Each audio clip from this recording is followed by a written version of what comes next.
আকাশবাণী খবর পড়ছি অনিন্দিতা ভট্টাচার্য।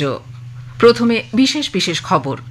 এক দেশ এক নির্বাচন সংক্রান্ত যৌথ কমিটির বৈঠক চলছে সংসদ ভবনে। 129তম সংবিধান সংশোধনী বিল এবং কেন্দ্রীয় অঞ্চল আইন সংশোধনী বিল পর্যালোচনা করা হচ্ছে ওই বৈঠকে। বিহারে ভোটার তালিকায় বিশেষ নিবিড় সংশোধনের প্রক্রিয়ায় 66% কাজ সম্পন্ন। নির্ধারিত সময়সীমা শেষ হচ্ছে 25শে জুলাই। প্রধানমন্ত্রী নরেন্দ্র মোদী আগামীকাল রোজগার মেলায় 51,000-এরও বেশি নবনিযুক্তদের নিয়োগপত্র প্রদান করবেন। ভারতে ইউপিআই ব্যবস্থা দৃঢ় হওয়ার ফলে দেশে দ্রুতগতি সম্পন্ন আর্থিক লেনদেন সম্ভব হয়েছে বলে আইএমএফ জানিয়েছে। আজ বিশ্ব জনসংখ্যা দিবস। এবারে মূল ভাবনা পরিকল্পনা মাফিক অভিভাবকত্ব এবং মা ও শিশুর স্বাস্থ্যের দিকে নজর। উইম্বলডন টেনিসের পুরুষদের সিঙ্গলসের সেমিফাইনালে নোভাক জোকোভিচ ইতালির ইয়ানিক সিনারের মুখোমুখি হবে। এবারে আসছি বিস্তারিত খবরে। সংসদ ভবনে আজ এক দেশ এক নির্বাচনের ওপর যৌথ সংসদীয় কমিটির বৈঠক চলছে। 39 জনের এই কমিটিতে লোকসভা থেকে 27 জন ও রাজ্যসভা থেকে 12 জন সদস্য রয়েছেন। 129তম সংবিধান সংশোধনী বিল 2024 এবং কেন্দ্রীয় অঞ্চল আইন সংশোধনী বিল 2024-এর পরীক্ষা নিরীক্ষার অঙ্গ হিসেবে আজ সংসদে যৌথ কমিটির বৈঠক শুরু হয়েছে। এই দুটি সংশোধনী বিলের লক্ষ্য একই সঙ্গে লোকসভা ও বিধানসভা নির্বাচন করা। সংসদীয় বৈঠকে বিজেপি সাংসদ পিপি চৌধুরীর নেতৃত্বে আইনি বিশেষজ্ঞদের সঙ্গে আলোচনা চলছে।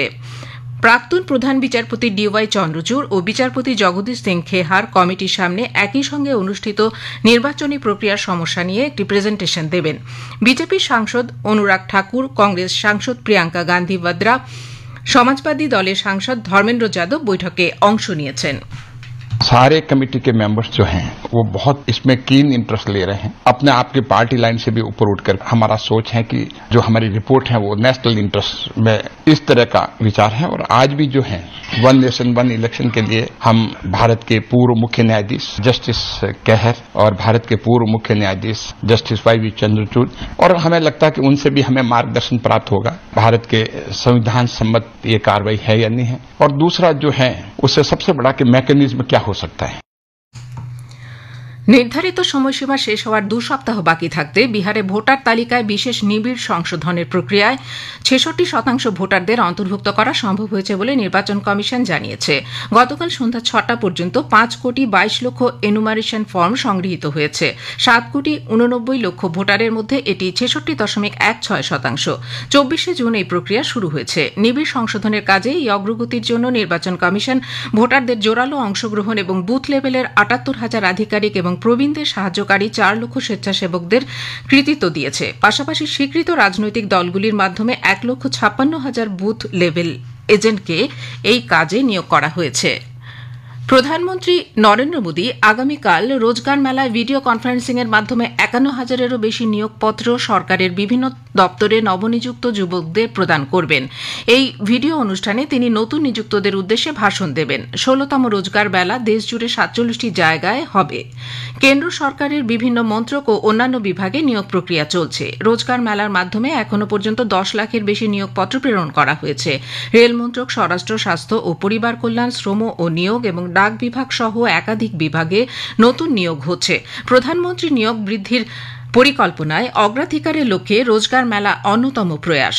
মাধ্যমে দেশ গঠনের জন্য যুবদের উদ্বুদ্ধ করতে এবং তাদের স্বাবলম্বী করে সুযোগ সুবিধা প্রদানের ক্ষেত্রে রোজগার মেলার গুরুত্ব অপরিসীম। জাতীয় নিরাপত্তা উপদেষ্টা অজিত দোভাল বলেছেন, অপারেশন সিঁদুরের সাফল্যের ক্ষেত্রে ভারতের নিজস্ব প্রযুক্তি প্রয়োগ বিশেষভাবে উল্লেখযোগ্য। এর ফলেই 28 মিনিটের মধ্যে পাকিস্তানের 9 থেকে 10টি লক্ষ্যে সফলভাবে আক্রমণ করতে সক্ষম হয়েছে ভারতীয় প্রতিরক্ষা বাহিনী। আইআইটি মাদ্রাজের 62তম সমাবর্তন অনুষ্ঠানে উপস্থিত হয়ে দোভাল এই মন্তব্য করেন। অপারেশন সিঁদুরে ব্রাহ্মসের মতো প্রযুক্তির ব্যবহারের গুরুত্বকেও জোর দেন তিনি। 13 air bases of Pakistan now before 10th May and after 10th May, whether it was in Sargodha or it was in Rahim Yar Khan or it was in Chaklala or it was in Rawalpindi, including the Bellary, where they have got the AVAX, the avoidance control system. Now, I'm not telling any of this thing. I'm only telling what the foreign media, on the basis of the imageries, have put the images in. So we're very able to achieve. We are capable of doing that. ভারতীয় rail কৃত্রিম বুদ্ধিমত্তা এবং machine learning ভিত্তিক নজরদারি ব্যবস্থা কাজে লাগিয়ে rail সুরক্ষা বাড়ানোর লক্ষ্যে পণ্য পরিবহনের জন্য নির্ধারিত dedicated freight corridor corporation of India DFCCIL এর সঙ্গে এক সমঝোতার স্মারকপত্র স্বাক্ষর করেছে। রেল মন্ত্রকের পক্ষ থেকে বলা হয়েছে যে আধুনিক প্রযুক্তির সাহায্যে পরিষেবায় দক্ষতা বাড়ানো এবং চলতি ব্যবস্থার স্বয়ংক্রিয় রক্ষণাবেক্ষণে এটি একটি গুরুত্বপূর্ণ পদক্ষেপ। চলতি ব্যবস্থায় চলাচলকারী ট্রেনগুলির অবস্থা নিরীক্ষণের জন্য মেশিন ভিত্তিক নজরদারি ব্যবস্থা MVIS চালু করার লক্ষ্যে এই স্বাক্ষরিত হয়েছে। আপনারা এ খবর শুনছেন আকাশবাণী থেকে। আমাদের সংবাদ শোনা যাবে ইউটিউব চ্যানেল আকাশবাণী সংবাদ বাংলা, ফেসবুক ও ইনস্টাগ্রাম আকাশবাণী সংবাদ কলকাতা এবং এক্স হ্যান্ডেল AIR নিউজ কলকাতাতে। আজ বিশ্ব জনসংখ্যা দিবস। উত্তরোত্তর বৃদ্ধি পাওয়া জনসংখ্যার সমস্যা, প্রতিকূলতা ও সুযোগ সুবিধার দিকগুলোতে আলোকপাতের জন্য প্রতি বছর 11 জুলাই জনসংখ্যা দিবস পালিত হয়। দীর্ঘমেয়াদী ভবিষ্যতের লক্ষ্যে জনসংখ্যা বিষয়ক উদ্বেগ ও তার নিরসনে বিভিন্ন কার্যপদ্ধতি নিয়ে বিশ্বব্যাপী সচেতনতা বাড়াতেই এই দিনটি পালন করা হয়। জনসংখ্যা দিবসের এবারের মূল ভাবনা পরিকল্পনা মাফিক অভিভাবকত্ব ও তার ফলস্বরূপ মা ও শিশুর স্বাস্থ্যের দিকে নজর দেওয়া। কেন্দ্রীয় স্বাস্থ্যমন্ত্রী JP নাড্ডা আজ সমাজ মাধ্যমের একটি পোস্টে বলেন, এই দিনটি ভারতের পরিবার পরিকল্পনা নিয়ে সচেতনতা ও জনসংখ্যা বৃদ্ধিতে তৈরি হওয়া সমস্যাগুলো প্রতিরোধ করা নিয়ে প্রতিশ্রুতির জন্য বিশেষভাবে উল্লেখযোগ্য। এর পাশাপাশি তিনি আরও বলেন, সরকারের পক্ষ থেকে দেশজুড়ে পরিবার পরিকল্পনার জন্য প্রয়োজনীয় পরিষেবা প্রদান করা হচ্ছে। আন্তর্জাতিক অর্থ ভাণ্ডার IMF একটি বিবৃতিতে জানিয়েছে, অন্যান্য দেশের তুলনায় ভারত দ্রুতগতি সম্পন্ন পেমেন্ট ব্যবস্থার সুবিধা দিচ্ছে। দেশ জুড়ে বৃহৎ আকারে UPI ব্যবস্থা গ্রহণ করার জন্য এটি সম্ভব হয়েছে। আন্তর্জাতিক অর্থ ভাণ্ডারের পক্ষ থেকে বলা হয়েছে, UPI ভারতের ডিজিটাল পেমেন্টের চিত্র বদলে দিয়েছে। 2016 সালে প্রকাশ পাওয়ার পর UPI এর মাধ্যমে বর্তমানে প্রতি মাসে 18 বিলিয়নের বেশি ট্রানজাকশন হয়। ভবিষ্যতে এই ব্যবস্থা আরও উন্নত করে ডিজিটাল পেমেন্ট ব্যবহারকারীদের অভিজ্ঞতা মসৃণ করার ক্ষেত্রে নজর দেওয়ার কথা বলে IMF। আন্দামান ও নিকোবর দ্বীপপুঞ্জ থেকে 52 নটিক্যাল মাইল দক্ষিণ পূর্বে আটকে পড়া 2 মার্কিন নাগরিককে উদ্ধার করেছে ভারতীয় উপকূল রক্ষা বাহিনী। প্রতিরক্ষা মন্ত্রক জানিয়েছে, বিপদ সতর্কতা পাওয়ার পরে পোর্ট ব্লেয়ারের মেরিটাইম রেস্কিউ কোঅর্ডিনেশন সেন্টার আশপাশের সমস্ত জাহাজকে সতর্ক করে। ভারতীয় উপকূলরক্ষী বাহিনী মন্ত্রণালয় জানিয়েছে, ভারতীয় উপকূলরক্ষী বাহিনীর জাহাজ রাজবীরকে মোতায়েন করা হয় এই কাজে। ভারী বাতাস এবং যান্ত্রিক অক্ষমতা সত্ত্বেও ক্রুদের নিরাপদ অবস্থায় উদ্ধার করা সম্ভব হয়েছে। কেন্দ্রীয় স্বরাষ্ট্রমন্ত্রী অমিত শাহ দুদিনের কেরালা সফরে আজ তিরুবনন্তপুরমে পৌঁছেছেন। রাজ্যের 7টি রাজস্ব জেলার বিজেপির ওয়ার্ড কমিটির কার্যনির্বাহীদের এক বৈঠকে তিনি ভাষণ দেবেন। শ্রী শাহ তিরুবনন্তপুরমে দলের নতুন রাজ্য সদর দপ্তরের উদ্বোধন করবেন। সফরকালে তার কান্নুরে গিয়ে থালিপাড়ম্বা রাজরাজেশ্বরী মন্দির দর্শনে যাওয়ার কর্মসূচি রয়েছে। গুজরাতের ভাদোদরায় মাহিসাগর নদীর ওপর মুজপুর গম্ভীরা সেতুর একাংশ ভেঙে পড়ার ঘটনায় রাজ্য সরকার দায়িত্বে থাকা আধিকারিকদের বিরুদ্ধে ব্যবস্থা গ্রহণ করেছে। প্রাথমিক তদন্তে পাওয়া তথ্যের ভিত্তিতে নির্বাহী বাস্তুকার, 2 ডেপুটি এক্সিকিউটিভ ইঞ্জিনিয়ার এবং সড়ক ও বিল্ডিং বিভাগের অ্যাসিস্ট্যান্ট ইঞ্জিনিয়ারকে সাসপেন্ড করা হয়েছে। এই নির্দেশ অবিলম্বে কার্যকর হয়েছে। অন্যদিকে জেলা কালেক্টর অনিল ধামলিয়া জানিয়েছেন, সেতুর একাংশ ভেঙে পড়ার ঘটনায় মৃতের সংখ্যা হয়েছে 15।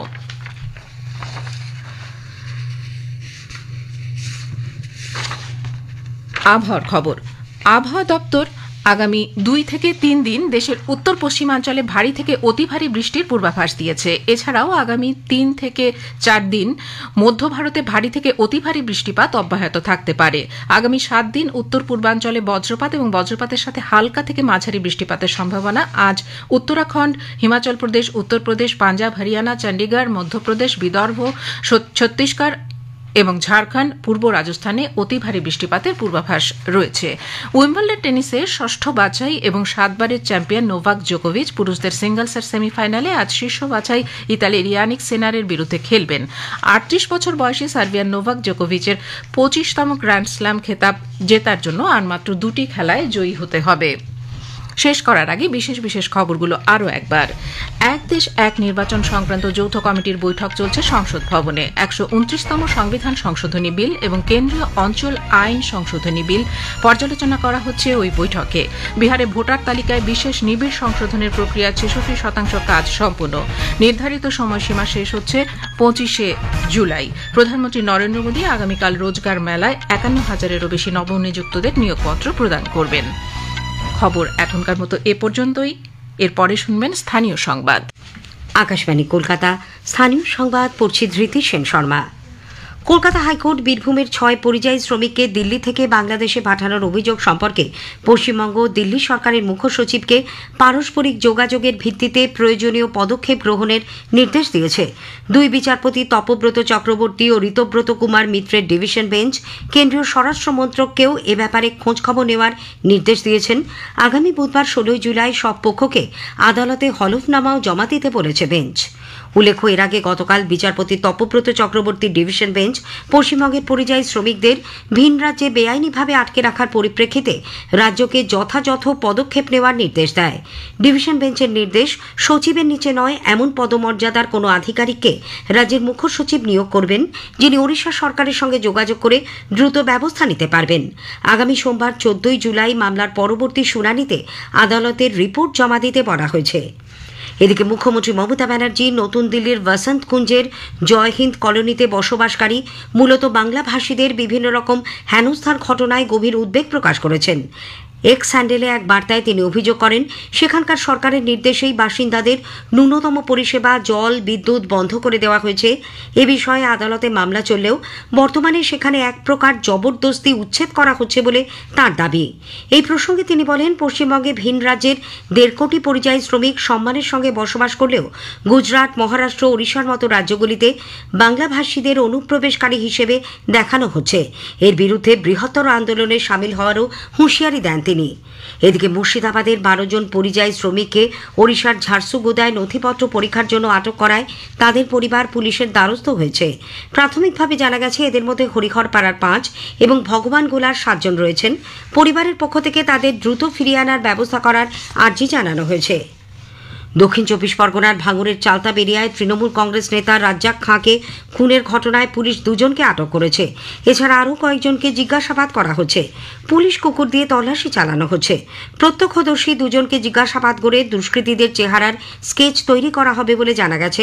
কলকাতার পুলিশ কমিশনার মনোজ ভার্মা গতরাতেই ঘটনাস্থলে যান। তিনি জানিয়েছেন, দুষ্কৃতীদের খুঁজে বের করতে যথাসাধ্য চেষ্টা চালানো হবে।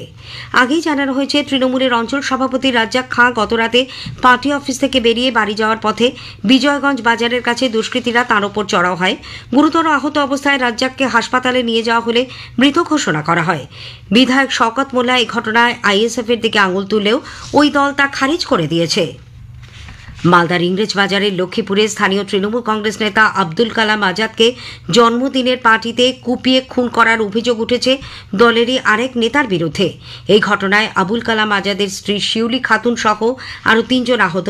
বর্তমানে তারা মালদা মেডিকেল কলেজ হাসপাতালে চিকিৎসাধীন। আর্থিক প্রতারণা মামলায় দক্ষিণ শহরতলির মহেশতলার 28 নম্বর ওয়ার্ডের বাটানগরে ব্যবসায়ী জয়ন্ত রাউতের ফ্ল্যাটে এনফোর্সমেন্ট নির্দেশালয় ইডি আজ তল্লাশি চালাচ্ছে। 4 ঘণ্টারও বেশি সময় ধরে এই তল্লাশি চলেছে। এদিকে উত্তর দিনাজপুর জেলার ইটাহারের চিতল কমলই এলাকায় বেআইনি লটারি চক্রে জড়িত থাকার অভিযোগে পুলিশ 4 জনকে গ্রেপ্তার করেছে। অরূপ সরকার নামে এক সিভিক ভলান্টিয়ারের বাড়ি থেকে ওই বেআইনি লটারি চক্র চালানো হচ্ছিল। আজ বিশ্ব জনসংখ্যা দিবস। উত্তরোত্তর বৃদ্ধি পাওয়া জনসংখ্যার সমস্যা, প্রতিকূলতা ও সুযোগ সুবিধার দিকগুলিতে আলোকপাতের জন্য প্রতি বছর 11 জুলাই দিনটি জনসংখ্যা দিবস হিসেবে পালিত হয়। জনসংখ্যা দিবসের এবারের মূল ভাবনা পরিকল্পনা মাফিক অভিভাবকত্ব ও তার ফলস্বরূপ মা ও শিশুর স্বাস্থ্যের দিকে নজর দেওয়া। কেন্দ্রীয় স্বাস্থ্যমন্ত্রী জেপি নাড্ডা সমাজ মাধ্যমে এক পোস্টে বলেছেন, এই দিনটি ভারতের পরিবার পরিকল্পনা নিয়ে সচেতনতা ও জনসংখ্যা বৃদ্ধিতে তৈরি হওয়া সমস্যাগুলির প্রতিরোধের উদ্দেশ্যেই করা হয়েছে।